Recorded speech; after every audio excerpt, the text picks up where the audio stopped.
One of the things we encourage young people to do is go to their screen time and kind of see how much time they're spending on there. So we do a variety of different schools, but some of them will be like, oh, I'm on there 3 hours. And then you have others that are like, I'm on there 12 hours. Like, what? Did you know there's only 24 hours in a day? How would you respond to, helping parents navigate guiding versus policing? How do you guide them to have good screen time behavior as opposed to over policing? Yeah, and this is something we talk about in our parent presentations.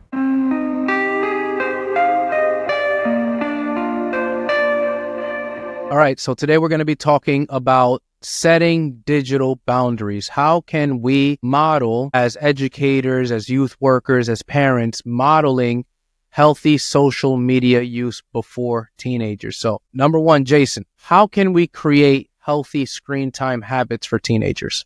Yes, screen time is very important. So one of the things we encourage young people to do is go to their screen time and kind of see how much time they're spending on there. So we do a variety of different schools, but some of them will be like, oh, I'm on there 3 hours.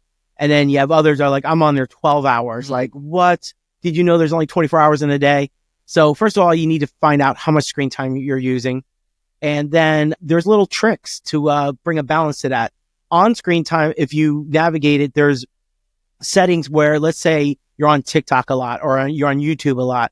You can actually have it set where you can only go on it for an hour a day. So you set that little setting, an hour passes throughout the day, and then this little thing pops up saying time's up. So that's one way to do that. There's other settings where all the apps shut down at a certain time. Let's say it's bedtime. Everything shuts down at 10 o'clock or 9 o'clock. So that's one way. And then, of course, not having the phone near you. At bedtime, put the phone in a different room or put it away during dinner time. Or I love that schools, not all schools allow the phones to be out. They have to either stay in the backpack or go in the little cell phone cubbies or whatever they have them put them in. Just creating that balance so you're not on it all the time, but also you can develop an addiction to it. The more screen time you're on, the addiction grows, and it's like a dopamine hit. It's that craving to want to be on it. Every time there's a notification, I got to see who texted me, who pinged me. And so, yeah, teaching that balance is important.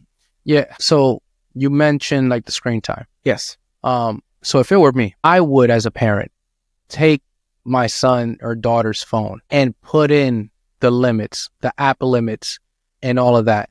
Because then, so I have an iPhone and I have it, but then it doesn't really work the best because if I know the passcode to override the screen time, yeah, so those kids can set it up all they want. And if they want to spend more time on TikTok, they'll just put in the password. But if a parent goes in and puts the limits and then they put a password, once that child reaches a limit, they have to go and ask permission to use it some more. Listen, you were allotted 1 hour, which is actually, on a side topic, you're teaching them stewardship of time. So if you used your 1 hour, you used your 1 hour. You're done. If you use it in between 8 and 9 a.m. on your way to school, you're done. Right. But it'll teach you 5 minutes here, 5 minutes there, 5 minutes here, 5 minutes there, because screen time is an epidemic.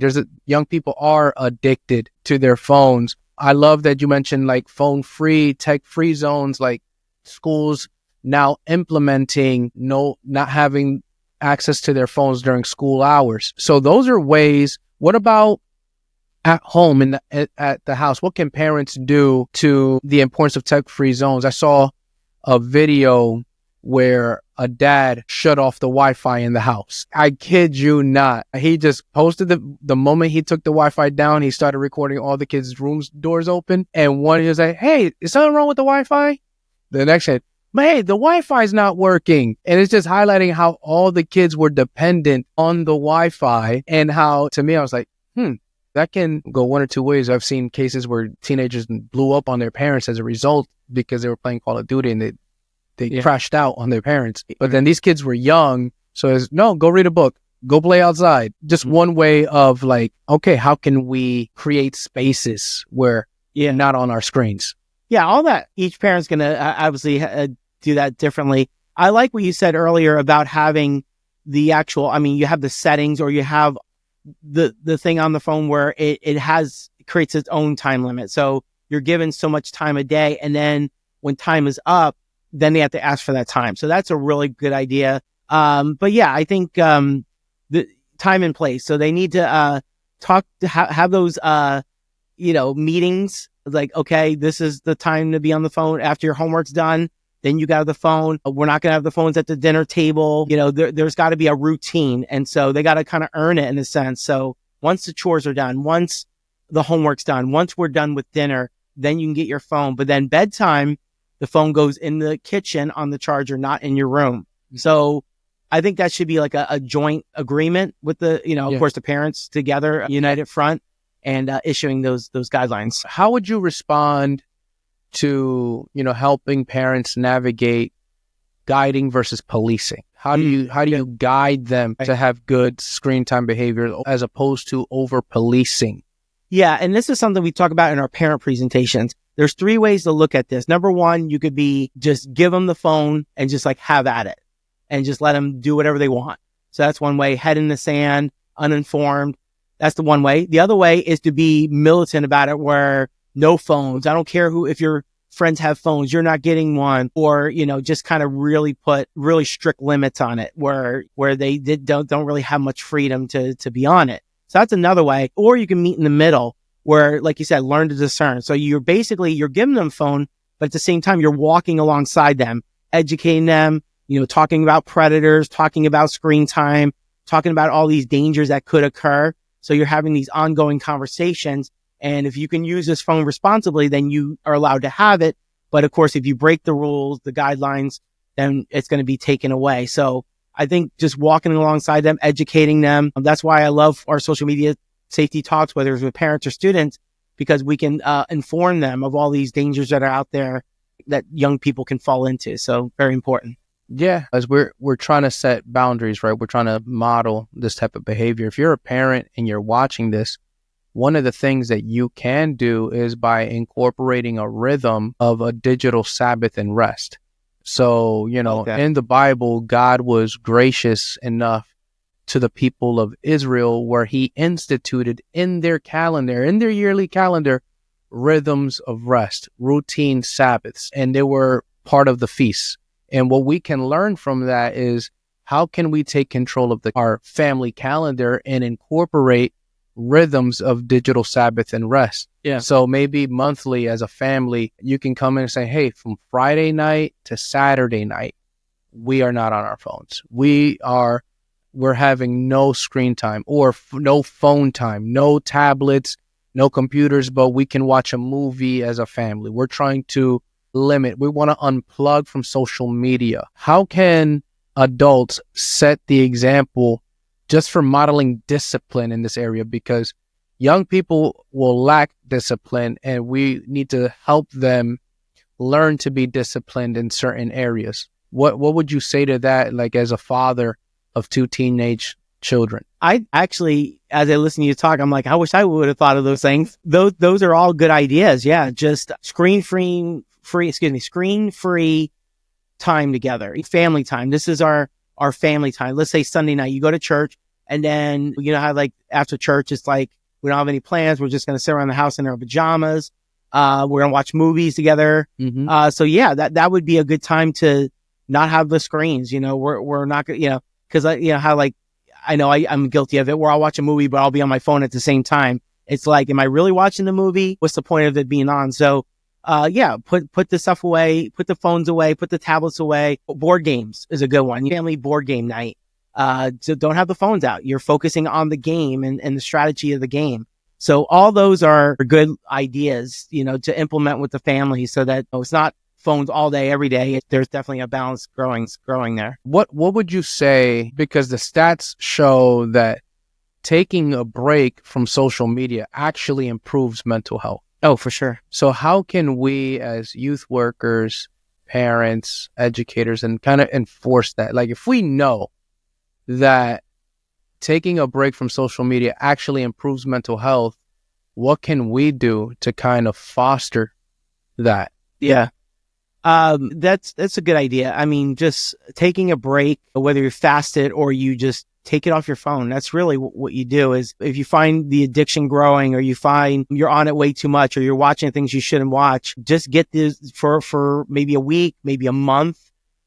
Take those apps off the phone and take a little break. And are you going to miss out on things? Maybe. But are you going to be better off? Yeah, you're gonna find other things to do with your time. Like, oh, what can I do now? So yeah, read a book, go outside, chores, things that need to get done. Play with some grass. Yeah, just nature, right? So just, I think that's a good idea, that if you need a break, take it. I mean, I think we as adults need it too, because we get too engrossed in whether it's the negative news, outrage culture, even pornography, whatever. You got to take some stance and take some drastic measures, and not just say, hey, I'm not going to look, I'm not going to go. Take it out of sight, out of mind. Take that app away, delete it, and either not return, or when you feel like you're ready, then put that app back on your phone. Yeah, one of the things that we can also do as parents, youth workers, and educators is help students, help children on the road to discovery. Like, help lead them to the conclusion you want to lead them to, as opposed to just telling them. The reason I say that is because a couple weeks ago, I was at a school doing a presentation on goals. Yeah. And we talked about short-term goals, long-term goals, daily goals. And as we were talking about like zeroing in on the type of goals we have, one of the students mentioned, I want to get 8 hours of sleep tonight, a night. I want to sleep better. I was like, okay, that's a good goal. What are you doing to achieve that? She's like, what do you mean? I was like, what time are you going to bed? And she was like, oh, I go to bed like around 10.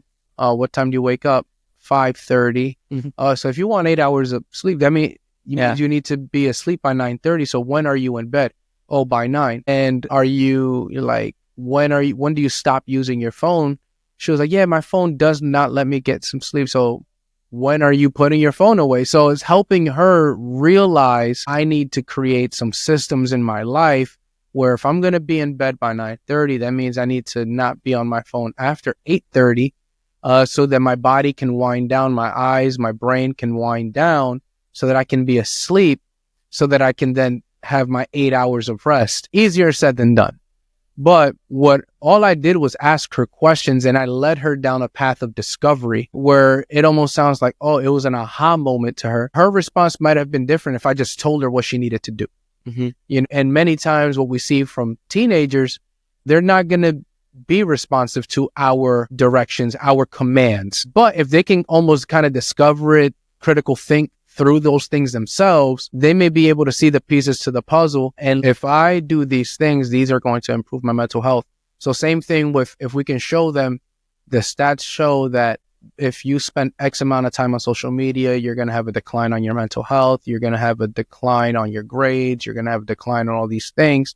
But if you have periodic takes, periodic breaks, you're going to exceed, and you're going to do better in those ways. Yeah, for sure. So yeah, this is why we do the parent presentations on social media safety. We want to equip parents to think through these things so that they can steward and shepherd their children in better ways. What can we do to, even when they're setting boundaries, what are some boundaries students can take when engaging online? Yes. Yeah. Boundaries are very important to keep us safe, don't they? So there's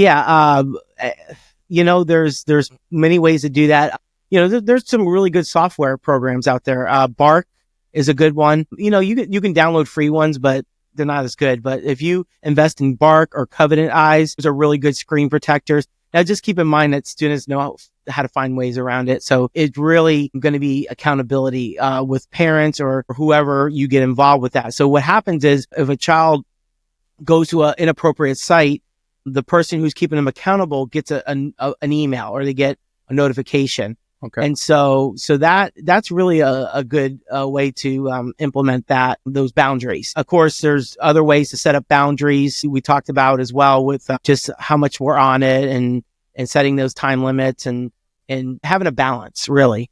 So yeah, there's a couple different ways to do that. But ultimately, you got to remember, parents, you're in charge. You bought the phone, you paid $1,000 for it, and you get to call the shots. Yeah. So you get to call how much they're on it, when they can be on it, when they can't be on it. I know it's a hard conversation, because once that addiction comes in, it's like you take that phone away. It's almost like you took their left arm away. So yeah, you got to be in charge with that. It's almost like as a parent, you have to, the first conversation you have with them is like, listen, this is my phone. I'm just letting you borrow it. Right. Just like a car too. Yeah. You buy them a car. Yeah. It's mine. I paid for it. It's in my name. Right. I'm just letting you borrow it. Yeah. So, but many times oh no, that's your phone. We're unintentionally, by the use of our language, helping them think that it's theirs when in reality it's still ours. Right. It's a good way of looking at it. Let's not go down that rabbit hole. But one thing we could do as well in helping young people is boundaries on certain topics. Are we trolling people online? Are we getting in constant debates online? Are we constantly arguing with people online? Yeah. How we as adults navigate controversial subjects and topics on social media can also inadvertently teach young people unwise ways to be trolls and to be mean. We can empower them because my dad calls people who believe this side of the political aisles are idiots. If they see that behavior, they're going to think it's okay to name call others on social media. Yeah, I think we have to teach civil discord, or when we have those conversations, it doesn't turn into a heated argument. And it's very, very hard to do that online. You can be as nice as you can and add the smiley faces or whatever, and things always get misconstrued and mistranslated online. The best way to have conversations is in person. Yeah. So you don't have to fight with everybody. Sometimes when you're online fighting with somebody you don't even know, you could be fighting with a bot. You could be fighting with somebody who's not even real. You could be fighting with an AI bot. Yeah. And we get sucked into it. And so I'm not saying every situation is like that, but it can be. So we got to rise above, don't sink down to everyone's low level, rise above, ignore, keep scrolling. Don't get caught up in it. But yeah, again, the best conversations are in person with somebody. Yeah. Well, that's enough for today on, trying to set digital boundaries. Yeah. Parents, if you're inspired by what you're hearing here today, we'd love to partner with you. We do parent presentations. We can do this at your church. Yeah. You can invite us out to your local PTA. You can contact your local school district and, advocate for us. We go into schools and we want to teach young people that their choices affect their future. So yeah, that was it for setting digital boundaries. We'll be back soon.